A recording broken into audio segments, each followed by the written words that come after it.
எல்லாருக்கும் வணக்கம். இன்னைக்கு மண்டே மார்னிங் டே 7 வெயிட் கெயின் பண்ண என்னென்ன உணவுகளை சாப்பிடணுன்றதை பற்றி டீட்டெயிலாக பார்க்க போகிறோங்க. மார்னிங் எழுந்ததும் ஃப்ரெஷ்ஷப் ஆகிட்டு ஒரு கிளாஸ் அளவுக்கு தண்ணி குடிக்கணும். வார்ம் வாட்டர் இல்லைனா நார்மல் வாட்டர், எந்த வாட்டர் உங்களுக்கு ஓகேவோ காலையில் குடிக்க அதை நீங்கள் எடுத்துக்கோங்க. நிறைய பேர் வெயிட் ஏறலன்னு சொல்லிட்டு ரொம்ப கவலைப்படுறீங்க, ஸ்ட்ரெஸ் ஆகுறீங்க. ஸோ ஸ்ட்ரெஸ் ஆனீங்கனாலே வெயிட் குறைய தான் ஆரம்பிக்கும். நைட்டே ஒரு 5 பாதாம் ஊற வச்சுருங்க. 5 பாதாம் மட்டும் நீங்கள் காலையிலே எடுத்துக்கலாம். இது கூட உங்களுக்கு என்ன நட்ஸ் பிடிக்குமோ அதையும் நீங்கள் சேர்த்துக்கோங்க. நான் பார்த்தீங்கன்னா டெய்லி பாதாம், முந்திரி, இந்த மாதிரி பிஸ்தா, இந்த மாதிரி எந்த நட்ஸ் உங்களுக்கு பிடிக்குமோ அதை நீங்கள் எடுத்துக்கோங்க. பாதாம் எடுத்துக்கிறீங்கன்னா தோலை ரிமூவ் பண்ணிவிட்டு ஒரு 2-3 பாதாம் சாப்பிட்ருங்க. ஒரு கிளாஸ் அளவுக்கு பால் குடிக்கணும். அதாவது பாதாம் ஒரு 5 பாதாம் 6 பாதாம் சாப்பிட்டதுக்கு அப்புறமா ஒரு கிளாஸ் பால் எடுத்துக்கோங்க. பாலில் கொஞ்சம் நாட்டு சக்கரை சேர்த்துக்கோங்க, ஒயிட் சுகர் சேர்த்துக்காதீங்க. பையனுக்கு ஸ்கூலுன்றதுனால காலையில் 6 o'clock எழுந்து நல்லா கிளம்பிடுவேன். நான் கிளம்புனதுக்கு அப்புறமா தான் ஃப்ரெஷ்அப் ஆனதுக்கப்புறமா தான் சமையலே ஸ்டார்ட் பண்ணுவேன். ஏன்னா நான் காலையில் எழுந்த உடனே கிச்சனுக்கு வந்தாலே மயக்கம் வர மாதிரி இருக்கும். அதனால் நான் ஃப்ரெஷ்அப் ஆகிட்டு அதுக்கப்புறமா தான் கிச்சனுக்கு வேலையெல்லாம் ஸ்டார்ட் பண்ணுவேன்.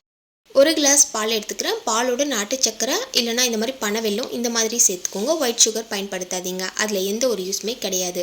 பால் எடுத்துக்கிறீங்கன்னா பசும்பால் எடுத்துக்கோங்க. பசும்பால் அதிகமான சத்து இருக்குது, குட் ஃபேட் இருக்குது, நல்ல கொழுப்பு சத்து இருக்குதுன்னு சொல்லுவாங்க. வெயிட் கெயின் பண்ணணும்னு நினைக்கிறீங்கன்னா டீ காஃபி அவாய்ட் பண்ணிவிடுங்க. என்னைக்காவது ஒரு நாள்னா ஓகே, டெய்லி எடுத்துக்காதீங்க.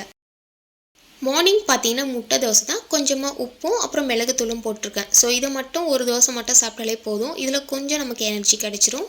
மார்னிங் எப்போவுமே முட்டையை பாயில் பண்ணி சாப்பிட்ணுன்னு சொல்லியிருக்கேன். பட் ஆனால் முட்டை நீங்கள் எடுத்துக்கிறீங்கன்னா ஒரு நாளைக்கு ஒரு பாயில் பண்ண முட்டை, ஒரு ஆம்லேட், ஒரு ஆஃப் பாயில், இல்லைனா முட்டை தோசை இந்த மாதிரி நீங்கள் எடுத்துக்கலாம். ஒரு நாளைக்கு 2 முட்டை கம்பல்சரி நீங்கள் எடுத்தே ஆகணும். நான் பார்த்தீங்கன்னா போன வாரம்லாம் முட்டை அந்தளவுக்கு எடுத்துக்கல. பட் ஆனால் முட்டை எடுத்துக்கிட்டிங்கன்னா இதில் அதிகமான ப்ரோட்டீன்ஸ் இருக்குது, நம்ம வெயிட்டை ஈஸியாக ஏற்றி கொடுக்கும். மார்னிங் பிரேக்ஃபாஸ்ட்டுக்கு தொட்டுக்க எதுவும் செய்யலைங்க, முட்டை தோசை மட்டும்தான். பிரேக்ஃபாஸ்ட்டு முடிச்சதுக்கப்புறமா ஒரு மணி நேரம் கழித்து பார்த்தீங்கன்னா வேர்க்கடலை இருக்குது பார்த்தீங்களா, அது பச்சையாக வாங்கிட்டு வந்தாலும் சரி, இல்லைனா கடைகளில் வறுத்த வேர்க்கடலை வாங்கிட்டு வந்தாலும் ஒரு வாட்டி கடையில் போட்டு நல்லா வறுத்துட்டு இதை நீங்கள் ஸ்டோர் பண்ணிக்கோங்க. இதை நீங்கள் தோலை ரிமூவ் பண்ணிவிட்டு சாப்பிட்டாலும் சரி, இல்லை அப்படியே கூட நம்ம எடுத்துக்கலாம். ஒரு கைப்பிடி அளவுக்கு வேர்க்கடலை சாப்பிட்டு முடிச்சிட்டேன். இருக்கிற வேலையெல்லாம் கம்ப்ளீட் பண்ணிவிட்டு பாத்திரத்தெல்லாம் வாஷ் பண்ணி துணியெல்லாம் துவைச்சதுக்கு அப்புறமா ஒரு மணி நேரம் கழித்து தான் நான் லன்ச் எடுத்துக்கிட்டேன். ஃபஸ்ட்டு தக்காளி சாதம் தான் செய்யலான்னு நினச்சேன். பட் மில் மேக்கர் இருந்தது, கொஞ்சம் மில் மேக்கர் சேர்த்து வெஜ் ரைஸ் செஞ்சுட்டேன். முட்டையை பாயில் பண்ணி கட் பண்ணி வச்சுருக்கேன். இதை தோசைக்கல்லில் போட்டு ஃப்ரை பண்ணி எடுத்துகிட்டு பிரிஞ்சி சாதத்தோடு சேர்த்து சாப்பிட்டா செம்ம டேஸ்ட்டாக இருக்கும். பட் ஆனால் எனக்கு செய்ய டைம் இல்லை, பையன் வந்துட்டான் ஸ்கூல்லேருந்து. இன்றைக்கி பாப்பாவுக்கு ஆஃப் டே தான், 12:30க்கெலாம் விட்டுட்டாங்க. அதனால் ஃப்ரை பண்ணாமல் 2 பாயில் பண்ண முட்டையை எடுத்துக்கிட்டேன் மதியம் லஞ்சுக்கு. சாப்பிட்டு முடிச்சதுக்கப்புறமா கொஞ்ச நேரம் ரிலாக்ஸ் ஆகிட்டு டிவி பார்த்துட்டு இருந்தேன். ஸோ ஒரு 4:30 கிட்ட ஆகிடுச்சு. ஒரு 4:45க்கெலாம் பார்த்தீங்கன்னா நான் பாப்பாவுக்கு ப்ரோட்டீன் பால் கொடுத்துட்டேன். எனக்கு பார்த்தீங்கன்னா ரொம்ப நாளாக ப்ரோட்டீன் ஷேக் எடுத்துக்கலேன்னு ஒரு மாதிரி மனசுக்குள்ளே உறுத்திக்கிட்டே இருந்தது. சரி ஓகே, நம்மக்கிட்ட பீனட் இருக்குல்ல, பீனட் ஷேக் குடிக்கலான்னு ஒரு 4:30க்கெலாம் எனக்கு ஆசை வந்துச்சு. சரி நம்ம இதை காலையில் தான் குடிப்போம், பட் ஆனால் ஓகே ஒரு 4:30 கூட நம்ம இதை எடுத்துக்கலாம். ஒரு 2 டேபிள் ஸ்பூன் அளவுக்கு பார்த்தீங்கன்னா பீனட் பட்டர் இருக்குல்லங்க, அதை நீங்கள் இந்த மிக்சியில் சேர்த்துக்கோங்க. ஆக்சுவலாக இது ஒரு மில்க் ஷேக் மாதிரி தான். இது எப்படி செய்யணுன்றதை நான் இப்போ உங்களுக்கு காட்டுறேன். இப்போ ஒரு மிக்சி ஜார் எடுத்துக்கோங்க. அதில் ஒரு 2 டேபிள் ஸ்பூன் அளவுக்கு பீனட் பட்டர் சேர்த்துக்கோங்க.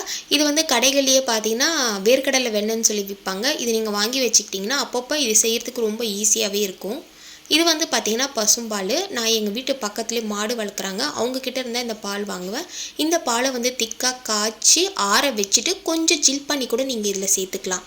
இல்லை எனக்கு சில்லுன்னு வேணாம், கொஞ்சம் சூடாகவே எடுத்துக்கிறேன்னீங்கன்னா மிதமான சூட்டில் சேர்த்துக்கோங்க. இப்போது இது எல்லாத்தையும் சேர்த்துட்டு கொஞ்சமாக நாட்டு சக்கரை சேர்த்துக்கிறேன். நாட்டு சக்கரை இல்லை பனவெல்லம், இது மாதிரி நீங்கள் சேர்த்துட்டு இதை நீங்கள் நல்லா மைய அரைச்சி எடுத்துக்கோங்க. பார்த்தீங்கன்னா இந்த மாதிரி தான் இருக்கும். இதை நீங்கள் ஒரு கிளாஸில் சேர்த்துட்டு இதை நீங்கள் அப்படியே குடிச்சிருங்க. இது செம்ம டேஸ்ட்டாகவே இருக்கும். இதை நீங்கள் ட்ரை பண்ணி பாருங்கள். நிறைய பேர் வீடியோவில் சொல்லியிருக்கீங்க பீனட் பட்டர் எனக்கு ஒத்துக்கலக்கா, எனக்கு பிடிக்கலன்னு சொன்னீங்க. ஆனால் இந்த மெத்தடில் நீங்கள் ட்ரை பண்ணி பாருங்கள், கண்டிப்பாக உங்களுக்கு பிடிக்கலன்ற வார்த்தையை நீங்கள் சொல்லவே மாட்டீங்க. ஏன்னா அந்த அளவுக்கு ஒரு சூப்பரான டேஸ்ட்டாகவே இருக்கும். நம்ம வேர்க்கடலை அரைச்சி குடிச்சோன்னா ஒரு மாதிரி திகட்ட ஆரம்பிக்கும். பட் ஆனால் இந்த பீனட் பட்டர் நீங்கள் பாலோடு சேர்த்து அரைச்சி இது கூட நீங்கள் சுகர், நாட்டு சக்கரை இந்த மாதிரி சேர்த்துக்கலாம். ஒயிட் சுகர் ஆட் பண்ணாதீங்க. இந்த மாதிரி சேர்த்து நீங்கள் குடிச்சு பாருங்கள், ஈஸியாக வெயிட்டை ஏற்றி கொடுக்கும். இதை நீங்கள் தினமுமே எடுத்துக்கலாம். பட் ஆனால் தினமுமே செஞ்சு குடிக்க கொஞ்சம் சோம்பேறித்தனமாக இருக்குன்னா நான் இந்த டைம்லலாம் இதை தான் எடுத்துப்பேன். இந்த பீனட் பட்டரை நீங்கள் ப்ரெட்டோடு அப்ளை பண்ணி டோஸ்ட் பண்ணி கூட நீங்கள் சாப்பிட்லாம், டேஸ்ட்டாக இருக்கும். பட் ஆனால் ப்ரெட்டோடு சாப்பிட்றத விட இந்த மாதிரி ஒரு மில்க் ஷேக் செஞ்சு குடிச்சு பாருங்கள், செம்ம டேஸ்ட்டாகவே இருக்கும். ட்ரை பண்ணி பார்த்துட்டு எப்படி இருக்குன்னு எனக்கு கமெண்ட் பண்ணுங்கள். இது கூட உங்களுக்கு என்ன சாக்லேட் பிடிக்குமோ அதை நீங்கள் சேர்த்துக்கலாம். இல்லைனா ஐஸ்கிரீம் கூட சேர்த்து சாப்பிட்டு பாருங்கள், செம்மையாக இருக்குங்க. நைட்டு டின்னருக்கு பார்த்தீங்கன்னா மக்ரூனி தான் நான் செஞ்சுருக்கேன். ஸோ ரொம்ப நாளாக தோசை, இட்லின்னு சாப்பிட்டு ரொம்ப போர் அடிச்சிச்சு. சரி ஓகே நம்மக்கிட்ட மக்ரூனி இருக்கு இல்லையா? ஸோ இதை வச்சு நம்ம வந்து பாஸ்தா மாதிரி செஞ்சு சாப்பிட்லான்னு. இது கூட தொட்டுக்க பார்த்தீங்கன்னா டொமேட்டோ சாஸ் தான். என் ஹஸ்பண்டுக்கு ரொம்ப பிடிக்கும் டொமேட்டோ சாஸ்.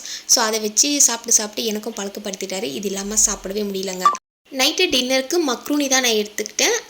டின்னர் வந்து ஃபுல்ஃபில் ஆகிடுச்சு. அதுக்கப்புறமா கொஞ்சமாக பால் மட்டும் காய்ச்சிட்டு பாலோட பார்த்தீங்கன்னா எதனா ஒரு வாழைப்பழம் எடுத்துக்கலாம். ஆக்சுவலாக பார்த்தீங்கன்னா நான் எடுத்துக்கிட்ட வாழைப்பழம் எப்போவுமே நைட் எடுத்துக்கிறது நேந்திரப்பழம், செவ்வாழை, அப்புறம் வந்து அந்த டைம் வந்து 2 வாழைப்பழமும் இல்லைன்னா நான் வந்து நார்மலாக மஞ்சள் வாழைப்பழம் சாப்பிடுவேன். ஸோ இதுதான் நான் டெய்லி எடுத்துக்கிறேன். கண்டிப்பாக நீங்கள் ஃபாலோ பண்ணி பார்த்துட்டு எப்படி இருக்குன்னு எனக்கு சொல்லுங்கள். நைட்டு தூங்குறதுக்கு முன்னாடி 1 கிளாஸ் பால் எடுத்துக்கோங்க. 1 வாழைப்பழம், செவ்வாழை, நேந்திரப்பழம், இல்லைனா உங்களுக்கு எந்த வாழைப்பழம் பிடிக்குமோ அதையே நீங்கள் எடுத்துக்கோங்க. இதை நீங்கள் ட்ரை பண்ணி பாருங்கள். டே 7 நான் வெயிட் கெயின் பண்ண என்னென்ன உணவுகளை சாப்பிடுவேன்றதை பற்றி டீட்டெயிலாக பார்த்துருப்போம். இந்த வீடியோ பதிவு உங்களுக்கு பயனுள்ளதாக இருந்துச்சுன்னா நம்ம சேனலை மறக்காமல் சப்ஸ்கிரைப் பண்ணிவிடுங்க. அப்போ தான் நான் போடுற வீடியோட நோட்டிஃபிகேஷன்ஸ் உங்களுக்கு உடனுக்குடன் நோட்டிஃபை ஆகும். நீங்களும் வீடியோ தொடர்ந்து பார்க்கலாம். தேங்க்யூ.